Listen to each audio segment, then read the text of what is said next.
Au plus profond de la terre, un trésor était caché. Une grotte secrète, enveloppée de brume et de mystère. À l'intérieur, un champignon de sang solitaire brillait d'une lumière étrange. Ce n'était pas un champignon ordinaire. C'était un prix recherché par les cultivateurs, son pouvoir murmurait à voix basse. J'ai traqué ce champignon de sang pendant des jours. Je peux sentir son énergie m'appeler. L'air s'épaissit d'anticipation. Le danger se cachait à proximité. Le sol de la grotte était humide et dangereux. Des os gisaient éparpillés, nettoyés et blanchis à la chaux. Un témoignage du gardien qui protégeait ce prix. Je dois bouger avec grâce. Mes sens doivent rester en alerte. L'air crépite d'énergie invisible. Je suis prêt pour tout ce qui m'attend. Le champignon de sang était à portée de main, mais la mort aussi. Un grognement sourd résonna dans la caverne. Deux yeux, brûlants comme des charbons ardents, apparurent dans l'obscurité. Une bête massive et imposante émergea, ses écailles brillant comme de l'obsidienne. C'était le gardien du champignon de sang, une créature d'une puissance et d'une rage immense. Il se jeta sur Kai Yang, les mâchoires serrées. Le combat fut brutal et rapide. Kai Yang dansait autour des attaques de la bête.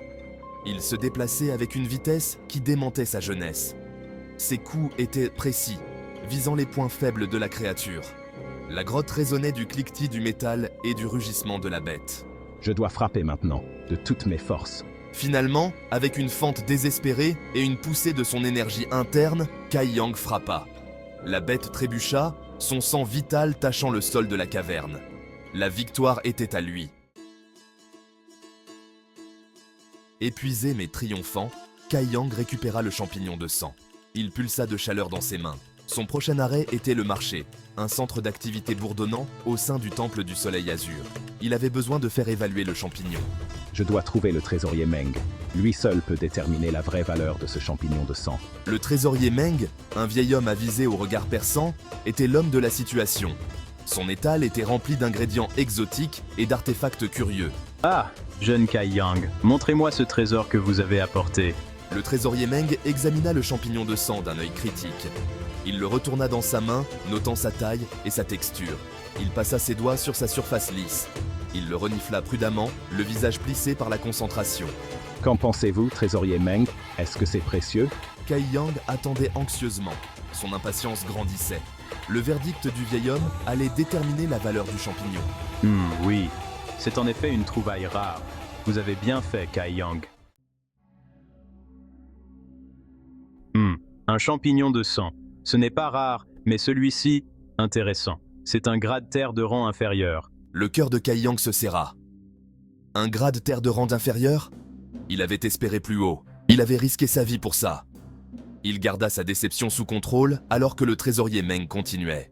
Je vous en donne 200 points de contribution. 200?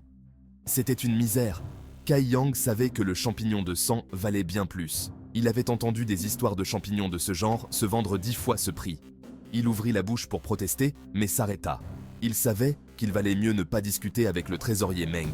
Le vieil homme était connu pour son obstination. De plus, Kai Yang avait besoin des points de contribution. Il ravala sa fierté et fit l'échange. 200 points de contribution. Ce n'était pas suffisant. Kai Yang serra la maigre somme, son esprit en ébullition. Il avait besoin d'une herbe spécifique pour poursuivre sa cultivation. L'herbe de l'arbre Jedi mort. C'était un ingrédient rare et puissant, qui était censé améliorer l'énergie spirituelle. Cela coûtait cher. 500 points de contribution. Plus du double de ce qu'il possédait. Ces prix sont scandaleux. Je me sens trompé, exploité. Mais je ne peux pas abandonner. J'ai besoin de l'herbe de l'arbre Jedi mort. Je trouverai un moyen. Je suis venu trop loin pour être dissuadé par quelques marchands sans scrupules.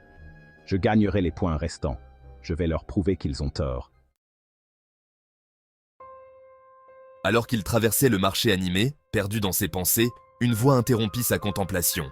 Kai Yang, Il se retourna pour voir Xianing Chang, une disciple de sa secte. Ses yeux s'écarquillèrent de surprise. que fais-tu ici? Sa voix était empreinte d'inquiétude. Elle avait entendu des rumeurs concernant son expulsion de la secte. Comme tu peux le voir, je suis toujours vivant. Répondit-il, choisissant de ne pas s'attarder sur sa situation actuelle. Il ne voulait ni de sa pitié, ni de l'impliquer dans ses affaires. Il avait choisi sa voie et il la suivrait seul. Leur conversation fut brève, remplie de questions polies et d'une curiosité voilée. Bientôt, ils se séparèrent, chacun retournant à ses propres occupations. La rencontre avec Xianing Chang, bien que brève, lui servit de rappel. Un rappel de la vie qu'il avait laissée derrière lui et des défis qui l'attendaient. Il ne pouvait pas se permettre d'être distrait. Il avait un objectif et il ne laisserait rien l'entraver. Sa voie était claire. Il gagnerait les points de contribution restants. Il obtiendrait l'herbe de l'arbre Jedi mort. Il prouverait sa valeur. Je surmonterai les défis. Je deviendrai plus fort. J'atteindrai le sommet des arts martiaux. Ils regretteront de m'avoir sous-estimé. Le marché, avec ses couleurs vibrantes et ses parfums envoûtants, disparut au loin. La foule, avec ses pas pressés et ses chuchotements feutrés, devint un bourdonnement lointain. Kai Yang était de nouveau seul, concentré uniquement sur sa cultivation. Son voyage était loin d'être terminé. Il ne faisait que commencer.